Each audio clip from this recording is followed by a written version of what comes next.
Okay, Assalamualaikum warahmatullahi wabarakatuh. Good afternoon, everyone. My name is Viona Dwi Febriyani with student number 3. Today, I would like to give some explanation for my final project Pragmatic. Okay.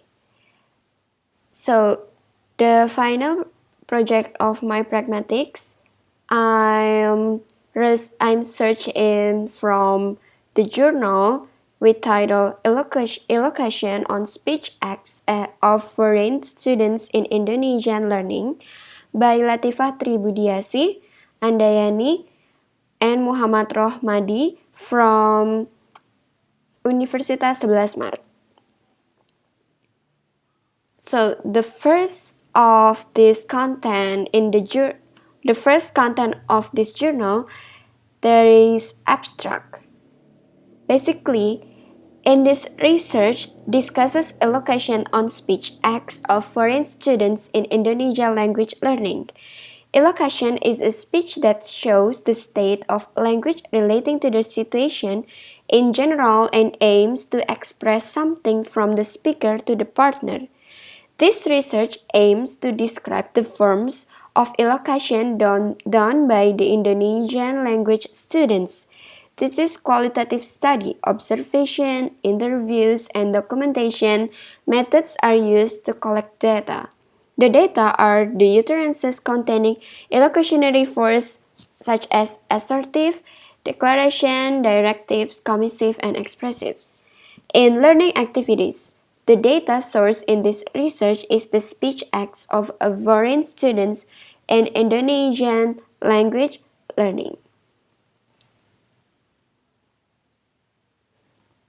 Okay, the second one is research method.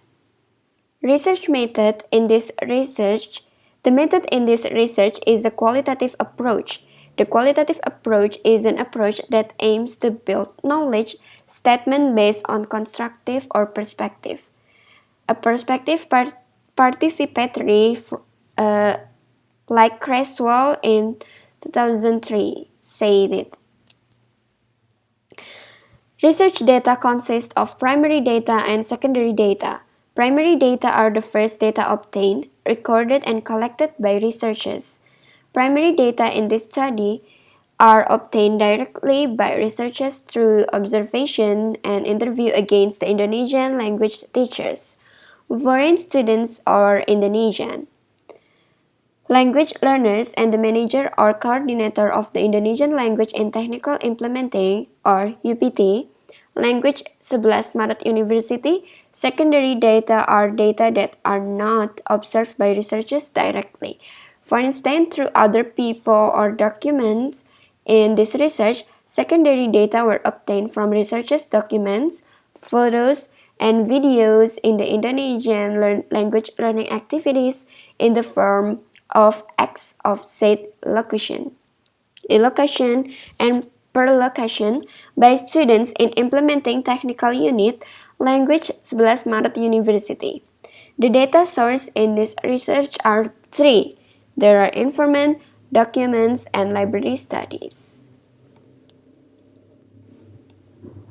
And then for the third one is finding and discussion. The finding in this journal such as assertive illocution. Okay, following assertive illocution is a speech used to convey a particular idea where the speakers attach to the truth of the proposition expressed or confidence expressed to listeners, such as affirming something, informing things, concluding and reporting something. Assertive illocution found in Indonesia language learning in implementing technical unit language of the 11 Maret University can be seen as follows. PG. Maybe you want to convince your wife that you are a good husband? Loves. How long did you need to make persuasive paragraphs, Abdul? 15 minutes? A. Abdul answering 1 hour.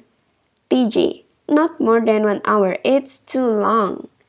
Abdul, it's difficult. The above speech acts are assertive illocution. Speakers complain about the duties charged to him.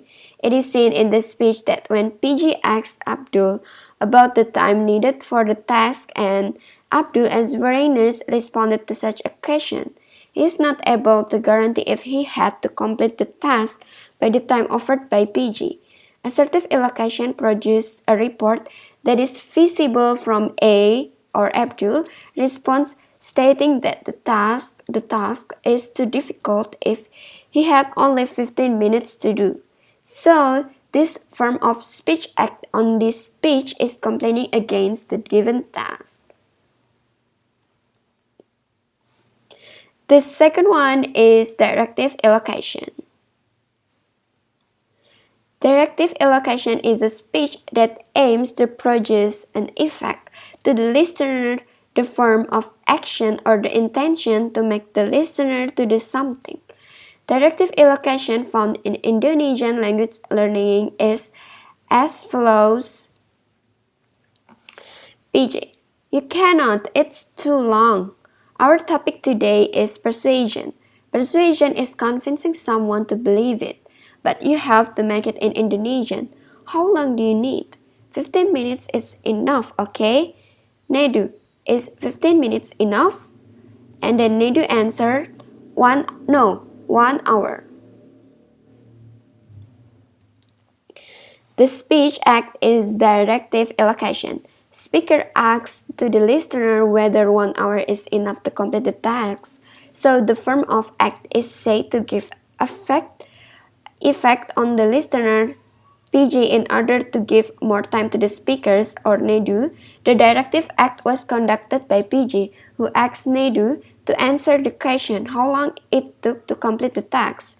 The speech was produced by PG offering Nedu, who is foreigners, about the time it takes to complete the task. The questions produced by PG have effect on Nedu to answer, so the speech has the directive illocution. And then the third one we have commissive illocution. Commissive act is a speech act where the speakers attach to an action in the future. This commissive act includes promising, offering, and swearing. Based on Rahardi in 2000. Commissive illocution found in the Indonesian language learning is as follows. PG, including you, I know that loves. Now, this is already the fourth. You told me that you wanted to be the third? Noms answered, but I wanted to be the last. Love. PG said, you said the third, then the fourth, and now the last. Love. The speech act is commissive illocution. Speakers promise listeners the last time after presentation to his friends, so this form of speech act is promising something. Speakers or nom type things with listeners to do something on the future. It is apparent from the speech that nom promised to present on the last. It means that nom promised to present after all her friends finished the presentation.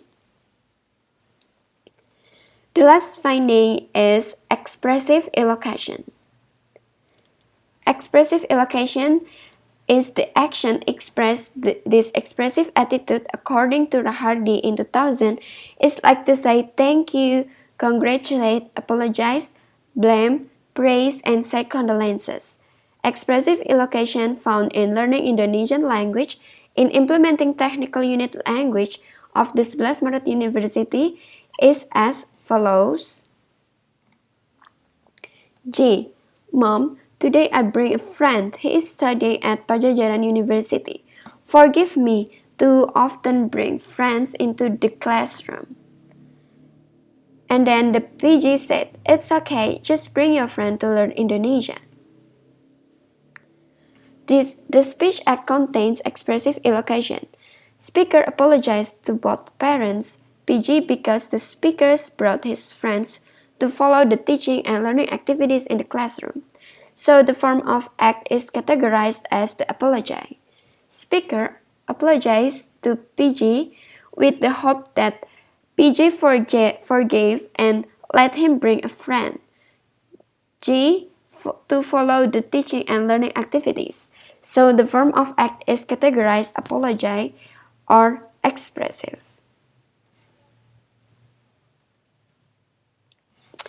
And then we already reached the end of this journal is the conclusion.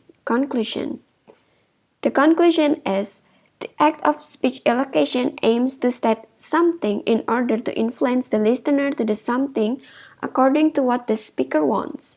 The act of speaking of the illocation of foreign students found in Indonesian language learning in 11 Maret University is in the form of acts of assertive or representative, directive, and expressive.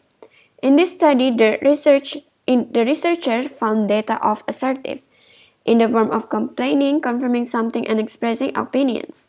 A directive illocation data are asking and pleading. Declarative illocation is not found in this study, and expressive data are in the form of apologizing. Thus, the act of speech of the illocation of foreign students is most often found in the act of assertive as complaining, affirmation, and opinion. That's all from me. Thank you for watching my final task. Assalamualaikum warahmatullahi wabarakatuh. Goodbye.